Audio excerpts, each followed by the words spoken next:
Hi, this is Kelly from Patika Kelly and Play Learn Talk, and in today's video I'm going to show you how you can combine two images to make them move together as one. So in this example we have an airport scene, we have a pilot and a stewardess. They both are traveling across this conveyor belt with their bags, and what we want is for them to be able to move with their items together. So the clip art that I used, they were nice enough to have the pieces separated, which gives me more freedom to use them in other aspects, but if I'm using them in boom cards in like a pretend role-playing thing with my students, I want them to be able to have the characters pick up their suitcase and then move with it. Now we can't do all of that in the same card, but we can make it so one piece can move after the student has selected it. So let's say in the previous page we had our students give the pilot their bag, and then now in this page we want to either put the pilot on or take him off, or put the stewardess on or take her off. Okay, so I've coded it so that the image actually moves together. Okay, so he can get off, or students can label that he's on and then tell him to get off,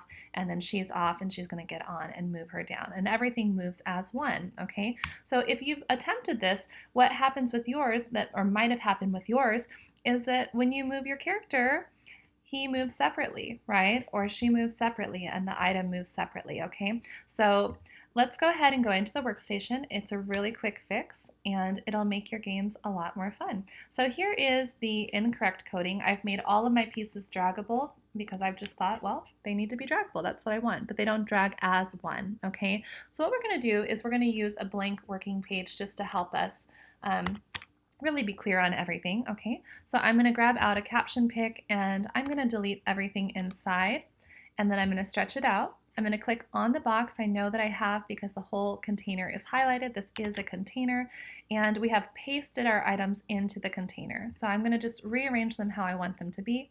Now, when I first pulled out my clip art, my suitcase ended up over his hand, and if that, well, actually it still is, so it's over his hand. So if I wanted to send it back, I would just click on the suitcase, go to Z order and hit rear, and now it appears as if he's actually holding the suitcase. So that is what I want.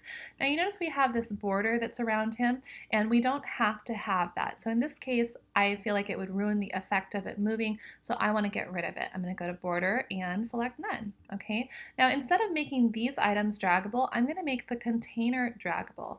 Okay, and then let's go ahead and make sure we click on that little tail, Command C, and come back to this page, Command V. All right, so let's go into preview and see if it worked. And it did. Okay, so in order to have two images move as one, you just need to use the caption pick widget. I hope you enjoyed this tutorial. Please share it with anyone else who would find it helpful. I think it's a great feature, a really fun aspect that you can do in your boom cards. All right, I'll see you in tomorrow's tutorial.